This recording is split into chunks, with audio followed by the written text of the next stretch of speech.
I need a shave and a haircut real bad.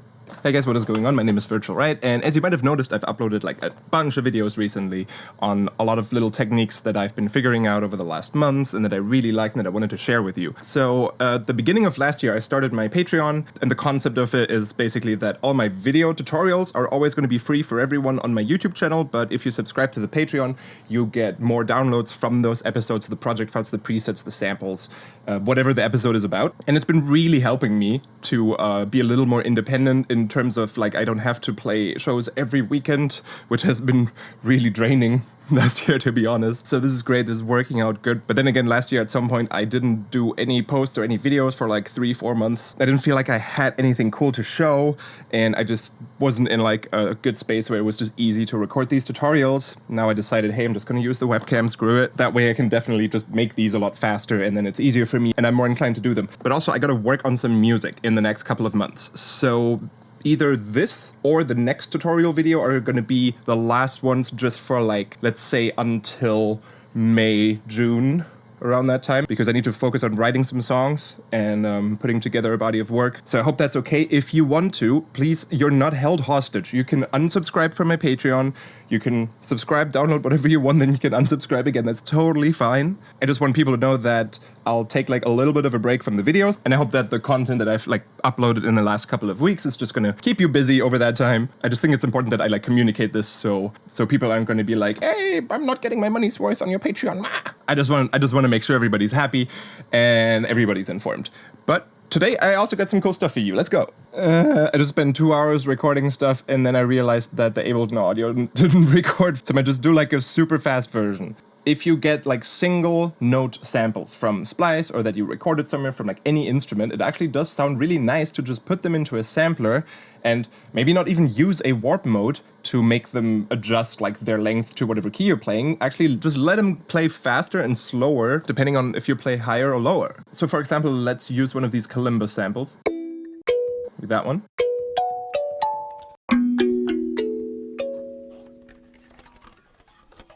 So I think it already just sounds really nice with just this one sample playing a couple of different notes. They all play at a different speed, so this little foley here at the end also happens in different pitches at different times. And yes, I've bought Omnisphere 2. There are some kalimba libraries in there that are like 2 gigabytes big, and it sounds amazing, and they've recorded kalimbas and played them with like all kinds of different things like toothbrushes and sugar packets and magnets, and it's really cool. But sometimes, especially for like EDM production, I just like the sound of a really simple sampled instrument that maybe is just using one sample that is pitching up and down. And it's kind of reminiscent of old like Rompler keyboards, of old sample-based keyboards, because back in the day, storage space on those was expensive, so you could only put like a couple of samples of a certain instrument on there, and then the whole keyboard range had to work with that. And there are some little tricks that you can recreate here that were used back in the day as well. For example, you can turn on this loop mode, and I'm gonna turn a couple of voices, turn the snap off, and then I'm gonna say, hey, loop like this bit, but like don't loop the starting point, just loop like over here. Still start playing from the very start, but then loop this shebang.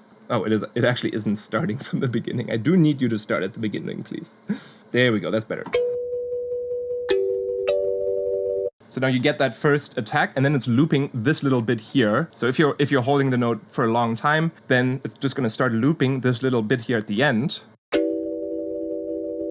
And that's what like keyboards did back in the day, to just give you a longer sustained sound without having to use really long samples, because again, storage space was expensive. I personally do really like the sound of this though, and the higher the note that you play, the faster this little loop is playing as well. I'm just gonna show this by turning up the release time quite a lot, to like maybe even 10 seconds. And I'm just gonna play like some low notes and then some high notes, everything like F minor.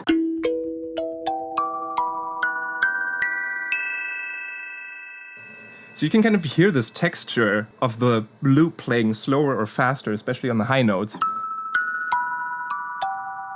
And I personally really like that kind of texture. I think it's pretty cool. And you can get a more like almost granular synth type sound if you include the beginning of the sample, like the little attack here as well in the loop.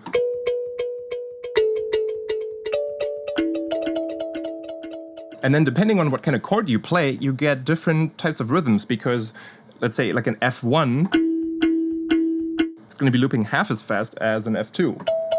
So if I play them both at the same time,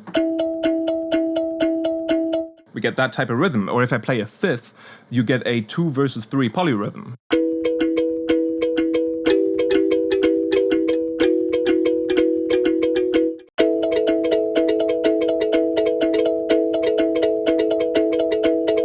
So yes, this can sound a little chaotic very quickly, but I do like using this maybe in combination with a delay. And then to achieve just like a slightly more realistic result, you could also start using the filter envelope here and have the sound start off rather bright, but then the loop becomes softer and softer.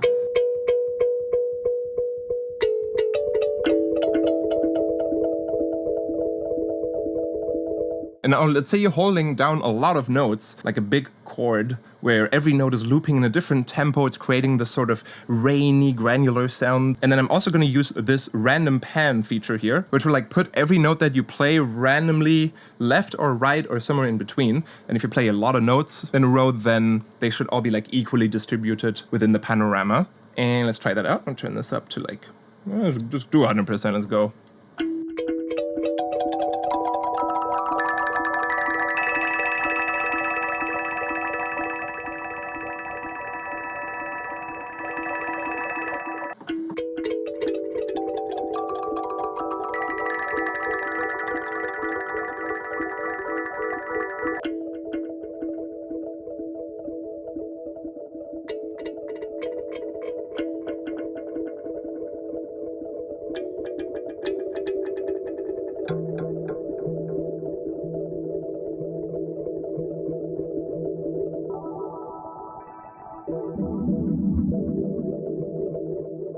And of course, you could also try this with a warp mode on instead. So this way you kind of get another interesting effect where if I say, hey, this loop length, I want it to be exactly like maybe a bar long or half a bar long. Let's see if we can get it like that. Kind of like that. Let's see, is that in sync with the project? Nice. So now if I play a chord and I position the notes of this chord in like slightly different places, then you just get this rhythm that repeats every bar or every half a bar. Like.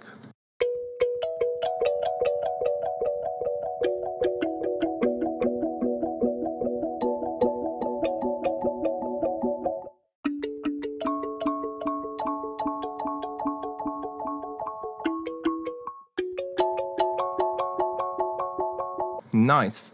And just because we're already on the topic of looping something in the simpler, let's just do the last thing that probably a lot of you have tried out before as well, which is just making the loop so short that it's just looping a single cycle waveform sort of, and you have basically turned your sampler into an oscillator.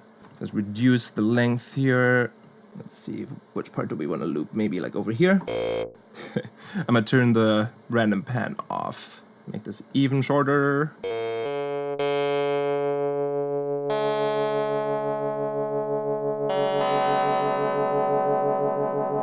The tremolo is coming from the LFO over here. So now you've kind of turned the sampler into an oscillator. The length of this loop will change the pitch now, though. And you can make cool bass sounds with this as well.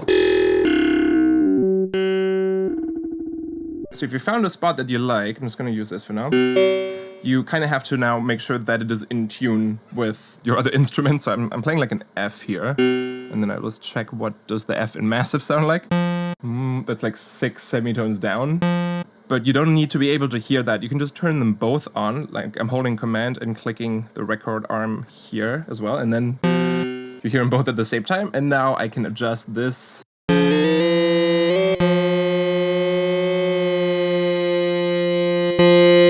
There we go. Now our sample oscillator is in tune. I'm going to give this filter a little bit of release as well. And if you now want to change the position of the loop because you want to see what another part of the sample sounds like maybe as the oscillator, then don't use this sample start controller here because that'll change the size of your loop. You can kind of hear how it's getting higher. Same if you do this over here. And then you'll have to do the whole tuning thing again. Instead, just use this start position thing here. And if you modulate that starting position real carefully, Maybe also with like more fade on this loop. Yeah, it's not that smooth. At this point, it's kind of like getting very close to wavetable synthesis, but you're just doing it manually with a sampler, which I think is cool.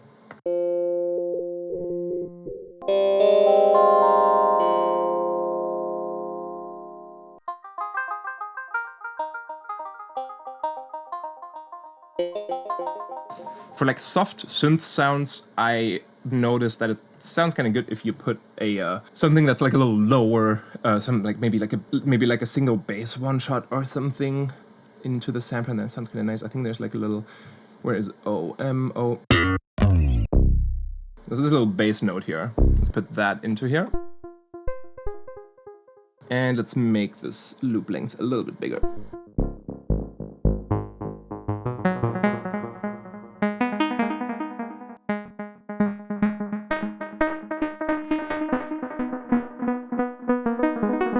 Now we could use the simpler spread effect, where it just kind of like creates a unison effect.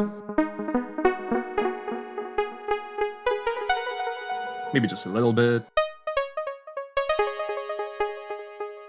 If we wanted to sound a little more retro-y and analog, we could add some pitch drift with the LFO. Maybe just rather slow, on like 0.6, and then put that on the pitch.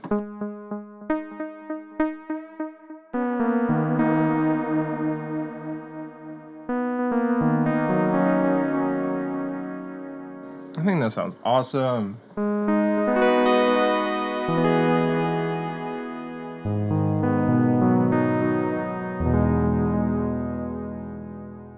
That's kind of all I wanted to show you. I'm just gonna like put some effects on this and see where this takes me.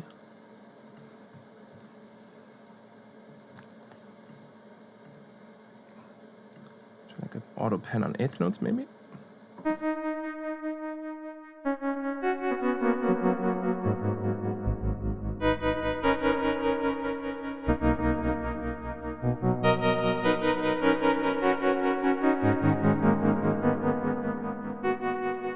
I really like that.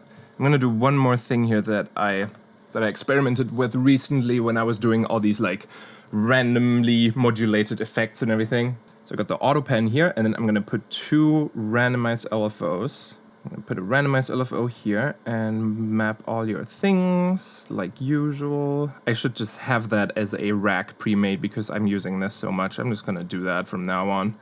Just save myself doing this every time. Okay, cool, so smoothen this, a little bit slower, yeah, something like that. And then one of them, I'm gonna duplicate it, and one of them's gonna go to the amount, and the other one's gonna go to the rate. But the rate should not go like all the way between 0 and 100%, but maybe more like 25 to 75? Let's see.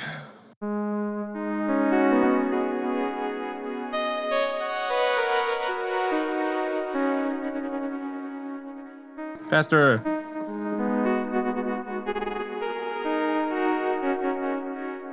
Maybe just for fun, I'm gonna put another one on the phase, so we do get some stereo action.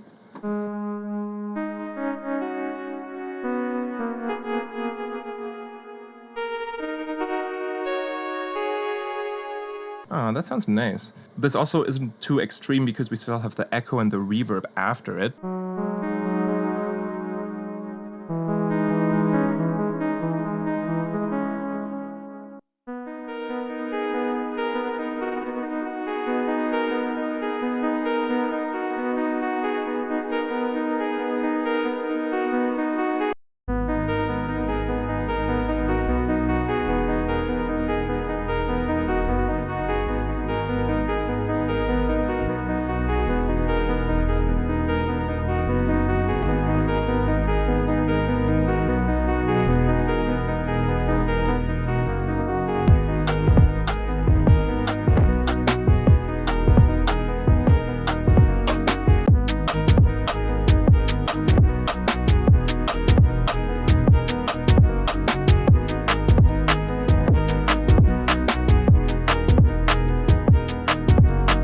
Oh, cool little side note here. I like to do this on melodic things a lot recently. So I'm going to group a couple of these effects so that I have a parallel chain where sound goes through a little bit of reverb and this EQ, but then here, I'm gonna make a parallel chain where first it gets pitched up an octave with the shifter, and I know that on pitch mode it's not like perfect in terms of timing, sounds a little granular.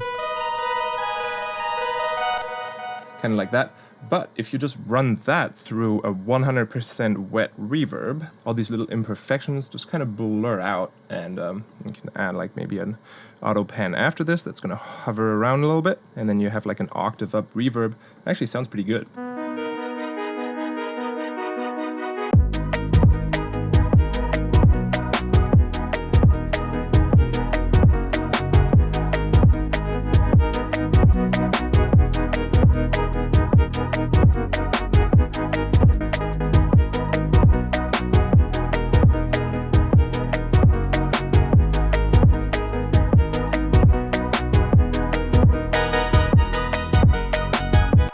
Alright, that's all I wanted to show you. Have a nice day, bye-bye!